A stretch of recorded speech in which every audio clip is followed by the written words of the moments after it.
Bread chop বানাতে লাগছে চিনি আর কিছু শুকনো লঙ্কা আমি কুচি কুচি করে কেটে নিয়েছি বীজ ছাড়িয়ে, লাগছে সাদা তেল, আটা, চাউলের গুঁড়া, একটা টমেটো কেটে তার রসটা আমি বের করে নিয়েছি, একটু জিরা নিয়েছি, আদা বাটা নিয়েছি, আর এখানে আছে হলুদ গুঁড়ো, লবণ, আর এটার মধ্যে আছে ধনিয়া, জিরা আর গরম মশলা একসঙ্গে গুঁড়া করা।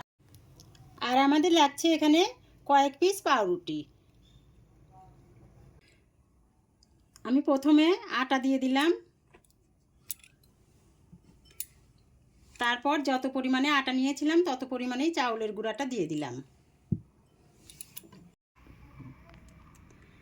আমি এখানে কিছু শুকনো লঙ্কা ছোট ছোট করে কেটে নিয়েছি চিকন চিকন করে, এর বীজটা কিন্তু আমি ফেলে দিয়েছি। তোমরা চাইলে এখানে চিলি ফ্লেক্সও দিতে পারো।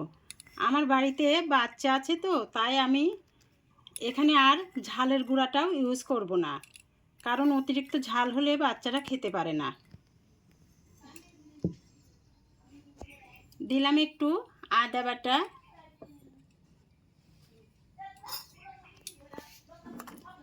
স্বাদ মতো লবণ, একটু হলুদের গুঁড়া, আর এখানে জিরে, ধনিয়া আর গরম মশলা একসাথে গুঁড়া করে রাখা।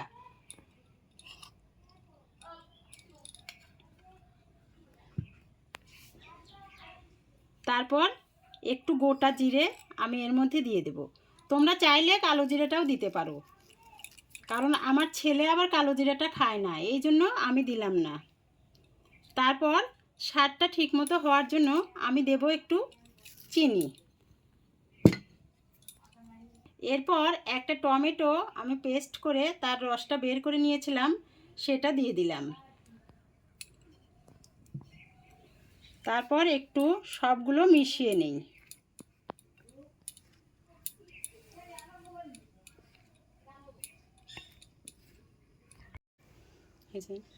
এখন আমি এর মধ্যে 1 চামচ সাদা তেল দিয়ে দিলাম। তারপর আস্তে আস্তে অল্প অল্প জল দিয়ে ব্যাটারটা গুলিয়ে নিতে হবে।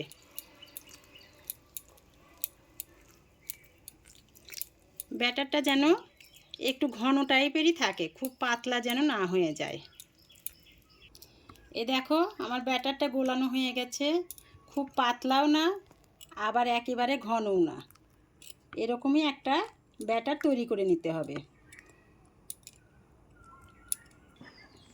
এখন আমি চুলাটা অন করে তেলটা গরমে বসিয়ে দিই।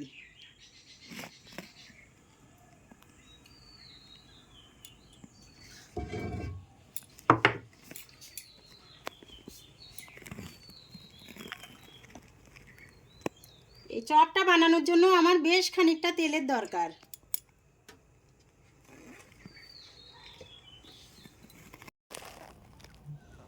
এই দেখো আমি একটা ছুরির সাহায্যে ব্রেডগুলোকে কিভাবে কেটে নেই, ঠিক এভাবে 2 টুকরো করে কেটে নিচ্ছি। এই দেখো আমি আরও ব্রেড কেটে নিয়েছি, আর একটা তোমাদেরকে কেটে দেখাই। এই দেখো এইভাবে সবগুলো কেটে নেব। এই দেখো সবগুলো ব্রেড আমার কাটা হয়ে গেছে, আমি পিস পিস করে নিয়েছি। এবার চলো, আমার হয়তো তেলটাও গরম হয়ে এসেছে।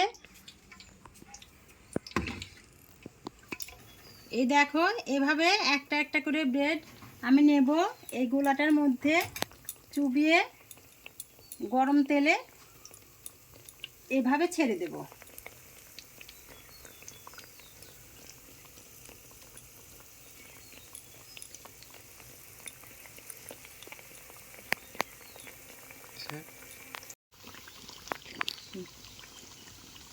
দেখো একটা পাশ হয়ে গেছে, এখন আমি উল্টিয়ে দেব।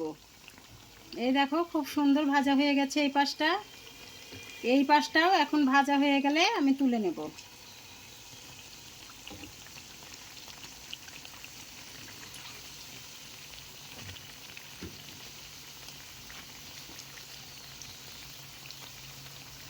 আমার এই পাশটাও ভাজা হয়ে গেছে, এখন আমি এটা তুলে নেই।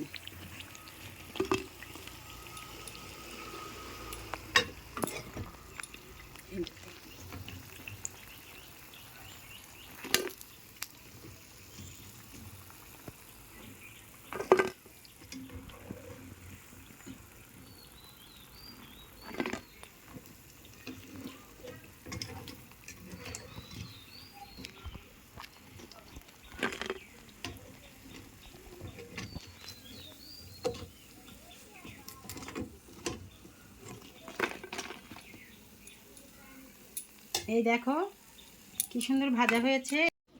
এই দেখো বন্ধুরা, আমি সবগুলো কিন্তু ভেজে নিয়েছি। তাহলে কমেন্ট করে জানাও কেমন হয়েছে আমার এই রেসিপিটা।